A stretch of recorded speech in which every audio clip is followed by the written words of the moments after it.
네, 사람들은 이 보이지 않는 생각을 이렇게 보일 수 있도록 하기 위해서 여러 가지 방법들을 많이 생각해 왔는데요. 가장 흔한 게 이제 글씨, 도형, 그림 이런 거겠죠. 그래서 창의적인 사람들도 머릿속에 담겨 있는 자신의 이 창의적인 생각을 어떻게 하면 보이게 표현할까를 고민을 많이 해왔습니다. 그 가운데서도 가장 쉬우면서도 많이 쓰는 방법이 바로 그림으로 그리는 것입니다. 창의적인 사람들이 자신의 생각을 그려서 나타내는 데 있어서도 가장 단순한 게 바로 이 그리기인데, 이 그리기에서도 그 안으로 들어가면 가장 단순한 그 형태가 대상과 대상들 간의 관계이고요. 단어 하나하나와 그들의 표현, 단어들로 이어져 있는 수거, 문장 이런 형태로 표현하는 거가 가장 기본적인 이제 항목들이라고 생각할 수가 있습니다. 자, 머릿속에 있는 생각들, 예를 들어서 방금 말씀드렸던 대상, 사물, 개체, 요 하나하나를 하나의 단순화된 그림으로 나타내는 방법 중에서 사람들이 최근에 가장 많이 사용하는 게 바로 픽토그램이라는 게 있습니다.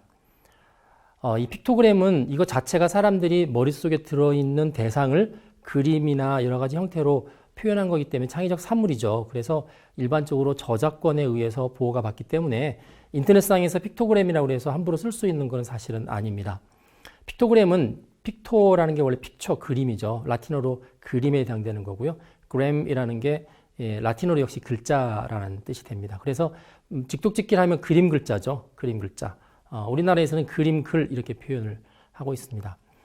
보통 이제 어떤 국제적인 행사를 하게 되면 다양한 나라의 사람들이 들어오죠. 그러면 그 행사에서 안내판을 붙일 때 어느 나라 말을 쓸까? 그나마 이제 영어가 거의 세계 표준어처럼 쓰이니까 영어, 그 다음 사람들이 많이 쓰는 언어가 뭘까? 그래서 이제 몇 개의 언어로 표현하는데, 그렇게 해도 여전히 자기네 나라에서 볼 때는 익숙하지 않은 언어죠. 그래서 국제 행사들은 함에 따라서 사람들이 언어를 쓰지 말고 언어와 독립되어 있는 그림으로 어떤 안내들을 다 하면 어떨까 하는 생각을 하게 됐고요. 그래서 이 언어를 초월해서 모든 사람들이 직감적으로 이해할 수 있도록 어떤 의미가 표현된 것을 바로 이 픽토그램이라고 합니다. 일종의 그래픽 심벌이 되는 겁니다. 그래서 이제 한문처럼 그것 자체가 어떤 소리를 형성하는 그 음성 기호가 아니라 그 자체가 뜻을 갖고 있는 일종의 표의 문자라고 하죠. 고대 상형 문자도 보면은 픽토그램의 일종이다. 표의 문자이기 때문에 그렇게 볼 수가 있습니다. 이 픽토그램이 가장 먼저 발달한 곳은 이 미국이고요. 1920년대부터 교통 표지판에 영어 알파벳을 쓰지 않고 그냥 그림으로만 교통 표지 매뉴얼을 작성하기 시작했고요. 그 다음에 1948년에 런던 올림픽이 열렸죠. 1948년 런던 올림픽에서부터 본격적으로 픽토그램을 전 세계 사람들을 대상으로 해서 사용하기 시작을 했습니다. 요즘도 이 픽토그램에 관한 연구가 계속되고 있고, ISO가 이제 국제 표준화 기구인데, ISO에서는 각 나라로부터 이 픽토그램 추천을 받아가지고 전 세계에서 공통된 형태로서 표준화하는 그런 작업을 진행해 오고 있습니다. 우리나라가 제안했던 여러 가지 이 픽토그램들이 있는데, 비상 대피소라든지 음식물 반입, 애완동물 금지 이런 픽토그램은 이제 국제 표준으로 채택이 돼서 다른 나라에서도 똑같이 볼 수 있도록 되어 있습니다. 한번 예를 들어 볼까요? 픽토그램을 제가 한 3개, 2개 정도 이렇게 몇 개 보여드리겠습니다. 한번 유출을 한번 해보시죠. 자, 첫 번째 픽토그램이 한 3개 정도가 나오죠. 오른쪽에 있는 것은 너무 잘 알죠. 화장실 표시죠. 화장실 표시입니다. 가운데는 머리 위를 조심하라 이런 뜻이고요. 맨 왼쪽에 있는 부분은 비상대피소가 되겠습니다. 자, 이 픽토그램이 이제 흑백으로 아주 단순하게 나와 있는데, 왼쪽 거는 해, 맑음, 날씨로 따르면 이제 맑음, 오른쪽 거는 우산, 비, 흐림 이런 거겠죠. 그다음 밑에 보시면 왼쪽은 집, 오른쪽은 사무실, 빌딩 그런 걸 상징하고요. 자, 이렇게 마지막에 보시면 왼쪽 거는 시장 바구니, 그 다음에 TV, 텔레비전, 그 다음에 이쪽은 뭘까요? 이게 이제 주로 다이어리를 상징합니다. 달력이나 캘린더 같은 다이어리고, 밑에 5/5는 5월 5일 이런 식으로 합니다. 픽토그램을 잘 못 그리면 다른 사람들이 잘 이해할 수 없는데, 그래서 픽토그램을 그릴 때는 사람들이 보편적으로 이해할 수 있을 정도로 그림을 특징을 잘 잡아서 그려야 되고요. 그래서 여러분들도 여러분들만의 화장실에 관한 픽토그램을 보셨는데, 저것보다 좀 내가 다르게 한번 그려봐야겠다 그러면 또 다른 모습으로 그릴 수도 있습니다. 당연히 이제 본인이 그린 독창적인 픽토그램은 저작권이 자연적으로 생기게 됩니다. 자, 어떤 대상을 그림으로 그릴 때 가장 보편적인 게 픽토그램인데, 이전부터 있었던 것 중에 하나가 아이콘이라는 게 있습니다. 이 아이콘이라는 단어는 그리스어로 에이콘이라는 말에서 나온 건데 원래는 유사물이라는 뜻이 있죠. 실제 사물하고 그림 그린 거가 유사하다, 생긴 것도 비슷하다는 뜻이 되는 거고요. 그래서 나중에 아이콘이라는 말이 좀 약간 뜻이 바뀌어서 어떤 거를 나타내는 대표적인 상징, 뭐 이런 뜻도 가지고 있습니다. 그래서 이 아이콘도 크게 보면은 픽토그램의 일종이다라고 볼 수 있는데 다만 아이콘이 출연한 데가 주로 컴퓨터와 관련된 부분에서 출연을 했고요. 그래서 컴퓨터 초보자들이 컴퓨터를 다룰 때 보다 쉽게 다룰 수 있도록 하기 위해서 키보드에다가도 쓰기도 하고 화면에다 쓰기도 하고 그렇게 해서 아이콘들이 나오기 시작했습니다.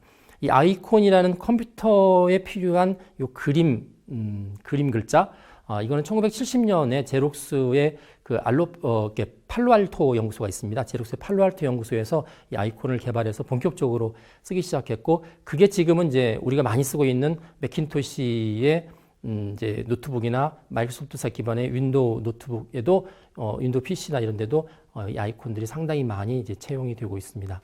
마찬가지로 이 아이콘들도 국제표준기구 ISO라든지 특히 이쪽 이제 컴퓨터 쪽이기 때문에 국제전기기술위원회 IEC에서 국제표준을 계속 만들어서 보급을 하고 있고요. 여러분들이 흔히 보는 컴퓨터를 켜게 되면 최소한 하루에 한 번 이상 보게 되는 아이콘이 이제 밑에 보시는 것처럼 휴지통이시죠. 휴지통이죠. 그래서 휴지통 이런 것도 하나의 아이콘이다라고 보시면 이제 다른 것들은 어떤 건지 대충 이해가 되실 것 같습니다. 네, 파비콘이라는 게 있습니다.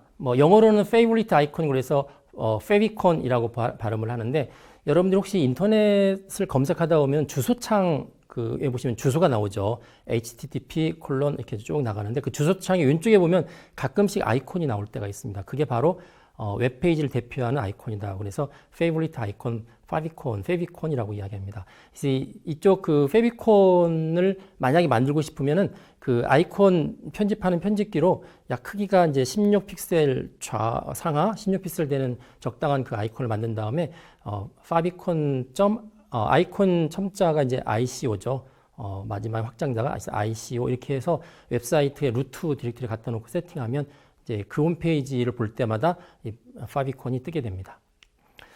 그래서 이거 웹브라우저 상관없이 그 특정한 주소를 검색하게 되면 뜨는 거라서 예를 들면 위키피디아, 여러분들 많이 쓰는 위키피디아를 이렇게 검색하기 위해서 딱 뜨면 위키피디아 주소창 왼쪽에 위키피디아 첫 글자죠. W라는 글씨가 마치 그 폭스바겐 로고하고 거의 비슷하게 생긴 거가 이렇게 떠 있는 것을 볼 수가 있습니다.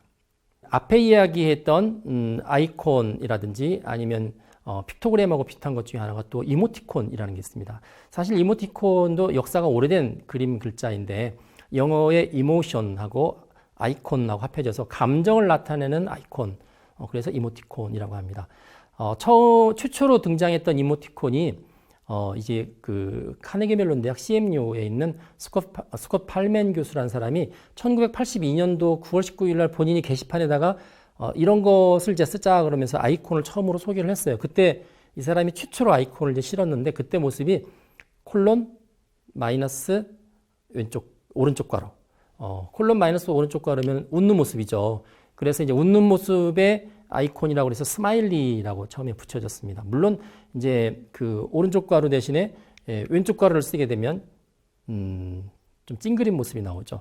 같은 이모티콘인데 부호를 바꾸는 거에 따라서 웃는 모습, 찡그린 모습 나오고 또 트와이스의 TT라는 노래도 이게 이모티콘을 이제 노래화시킨 건데 영어로는 TT인데 우리나라 한글로 보면 이렇게 그 모음이죠. 우를 찍었을 때 나오는 모습입니다. 자, 이런 것들도 다 이모티콘에 속해 있고 이제 특정한 글자가 아니라 그림 모양으로 해서 어떤 감정이나 대상들을 나타내는 그 그림 글자다라고 보시면 될 것 같습니다. 처음에는 이모티콘은 그 서양 쪽에서는 이렇게 처음에 이렇게 가로로 이렇게 쭉 쓰기 시작했고요. 동양에서는 아무래도 글씨를 모아 쓰다 보니까 그 세로로 쓰기 시작했는데 요즘은 거의 다 가로형으로 다 통일되어 있는 형태입니다. 그래서 이모티콘도 유니코드라고 그래서요. 세계 표준 문자 세트 유니코드 안에도 이모티콘에 관한 표준화가 되어 있습니다. 그래서 여러분 화면에 보시면 이제 이렇게 아주 얼굴 모습들이 다양하게 나오는데 표준화되어서 각각의 유니코드의 번호가 다 붙어 있는 형태로 되어 있습니다. 일본에서는 이 픽토그램이나 이런 것들에 별도의 명칭을 쓰고 있는데 특별히 이렇게 그 에모지라는 말씀인데 에라는 게 그림이고요. 모지라는 게 문자죠. 그래서 그림 문자라고 그래서 일본에도 비슷한 것들을 많이 쓰고 있고 특히 일본 같은 경우는 그 SNS에 이모티콘, 아이콘, 픽토그램들을 많이 지금까지 쓰고 있는 형편입니다. 네, 중국 미술가 가운데서 쉬빙이라는 사람이 있습니다. 이 사람이 쓴 책이 두 권의 책이 아주 유명한 책이 있는데 최근에 나온 2015년도에 우리나라 헤이북스라는 출판사에서 발간한 지서라는 책이 있습니다. 지서가 땅지자에 글서자 써서 땅의 책이죠. 점에서 점으로. 영어로는 Book from the Ground라고 되어 있고요. From Point to Point라고 이렇게 되어 있습니다. 글자가 하나도 없는 소설책입니다. 글자가 하나도 없는 건데 이 사람이 땅의 책이라고 했던 이유는 뭐냐면 약 20여 년 전에 본인이 하늘의 책이라는 책을 하나 만들었습니다. 천서라고 해서 하늘 천자를 써서 천서. Book from the Sky라고 되어 있는데 그거는 이제 영어 알파벳을 이 사람이 중국 사람이죠. 영어 알파벳을 그 한자의 상형 문자로 이렇게 그려냈던 책입니다. 독특했죠. 그래서 이 천서를 통해서 이 사람이 미국 문학의 최고상인 메가더 어워드를 받았던 그런 사람인데 이 사람이 이제 20여 년의 침묵을 뚫고 쌍벽을 이루는 지서라는 거를 만들었습니다. 그래서 이 지서에는 미스터 블랙이라는 특정한 사람이 하나 나오는데 이 사람이 평범한 직장인이에요. 그래서 오전 7시에 기상을 해서 하루 쭉 이제 회사까지 가서 일상생활을 하고 또 다음날 오전 7시까지 딱 24시간이죠. 24시간에 벌어지는 일을 일일이 이제 기록을 했는데 글자를 쓰지 않고 기록을 했습니다. 전부 120페이지짜리고요. 그래서 뭐 예를 들어 침대에서 일어나고 아침 식사하고 뭐 친구 만나고 인터넷 뒤지고 뭐 이런 것들을 썼습니다.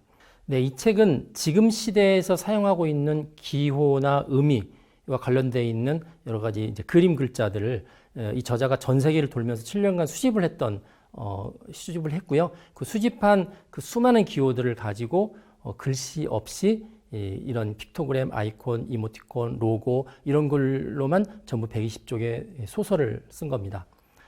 자, 지서의 일부 페이지를 한번 보시죠. 한번 보시고 여러분이 이렇게 뜻을 한번 헤아려 보면 좋을 것 같은데 한번 화면을 보시겠습니다. 보통 문단처럼 되어 있는데 중간 두 번째 문단에 보면은 이 미스터 블랙이라고 칭하는 이제 그 사람에 관한 어떤 내용이 있는데 일어나서 커피포트에 불을 켜고 거기다가 커피를 끓이고 그 다음에 프라이팬이죠. 가스레인지 불을 켜서 프라이팬에다가 계란을 넣고 토스트를 넣고 뭐 그러면서 이제 커피를 마시고 하는 부분이 쭉 중간에 되어 있습니다. 자, 똑같은 픽토그램들을 썼는데 이걸 해석하는 사람에 따라서 당연히 글로 표현하는 게 좀 달라지겠죠. 하지만 그 중심 주제는 거의 다 사람들이 공감을 할 수 있는 그런 책으로 되어 있습니다. 그래서 좀 독특한 책이고요. 이 자기의 생각을 이렇게 픽토그램의 그 연장선, 보통 책이라는 거가 같은 줄에서 보시면 쭉 이렇게 시간 순서에 의해서 이렇게 흘러가잖아요. 그 흘러가는 부분들을 이용해서 본인이 문장이 되도록 이렇게 나열하고 있는 것을 보실 수가 있습니다. 물론 이제 어떤 아이콘이나 어떤 픽토그램은 이해가 안 되는 게 있을 수 있어요. 하지만 그걸 빼도 전체적인 흐름을 이해하는 데는 문제가 되지 않습니다. 그 마인드맵에서 보시면은 마인드맵에 그 중요한 단어들을 주로 글자를 썼는데 지금 이제 소개했던 픽토그램이나 뭐 아이콘이나 이모티콘 같은 거 내지는 심지어 자기가 만든 거죠. 만든 거를 그 단어들 대신에 이렇게 집어넣게 되면 마인드맵이 훨씬 더 이제 그림에 더 가까워지죠. 그래서 이해하기도 쉽고 또 그 그림을 그리는 동안은 글씨 쓰는 것보다 시간이 조금 더 필요하기 때문에 생각하는 시간이나 생각하는 깊이가 길어지는 그런 장점이 있습니다. 그래서 이 마인드맵도 이 픽토그램을 이용하면 굉장히 좋다. 그렇게 많이 알려져 있습니다. 자, 이번 시간 이제 뒷부분에서는 이 생각의 흐름을 이제 그림으로 나타낼 때 앞에서 이야기했던 그런 어떤 대상, 픽토그램과 같은 대상들이 이제 2개, 3개 나타나는 그런 것들을 어떻게 그림으로 나타낼까 하는 부분을 다루겠습니다. 주로 대상들이 2개 이상이 연관이 되면 그 사이에 관계가 형성이 되죠. 뭐 단어 같으면 단어가 2개, 3개 이상 형성이 되면 수거라든지 문장이 되는 것처럼 그래서 이 생각 그리기에 이제 아주 기본적인 패턴이 관계인데 관계에 대해서 잠시 알아보도록 하겠습니다. 이 관계를 나타낼 때는 2개의 대상이 있고 대상을 나타내는 이제 관계라는 게 있는데 이게 그림으로 표현할 때는 사각형과 선으로 이렇게 표시가 됩니다. 그래서 선의 상태에 따라서 어떤 관계인지가 나타내지는 거고요. 예를 들면 이렇습니다. A하고 B가 있는데 주종관계입니다. 주종관계. 어떤 선후 관계가 있고 그리고 그 사이에 C라는 어떤 특정한 그 관계를 가지고 있다고 그럴 경우에 그림으로 A에서 B로 주종관계이기 때문에 이제 화살표를 이렇게 씁니다. 그리고 화살표 위에다가 C라고 써주는 거죠. 예를 들면 이렇습니다. 지금 내리는 비는 3시간 이후에는 그치고 흐린 상태가 될 거다. 자, 이 문장을 받았는데 이 문장을 받아서 그림으로 표현하는 겁니다. 어떻게 표현하냐면 이쪽에 비, 그다음에 왼쪽에 비, 오른쪽에 흐림, 그리고 화살표가 이렇게 있죠. 그다음에 3시간이라는 관계에 있어서 중요한 키워드가 그 위에 들어가는 거죠. 다음 한번 예를 보면 이제 그 비자를 신청하러 갔어요. 여권을 가지고 비자를 신청하러 가면 제출 서류를 구비하여 접수를 한 다음에 심사를 받아야 된다. 이 문장을 간단하게 그림으로 표현하면 제출한 다음에 심사를 받아야 된다. 그래서 제출 다음에 심사가 화살표로 되어 있고요. 뭘 제출하냐면 비자 받는 서류죠. 그렇게 그림으로 표시할 수가 있습니다. 자, 다음 예를 보겠습니다. 팀장이 팀원에게 작업을 지시한다. 이걸 그림으로 어떻게 표현할까? 팀장이 있고 팀원이 있습니다. 그렇죠? 팀장과 팀원이 있고 그 사이에서 화살표로 해서 작업을 지시하는 걸로 표시하시면 됩니다. 자, 이번엔 교통편 한번 볼까요? 이동하는 건데 서울에서 부산까지 갑니다. KTX로.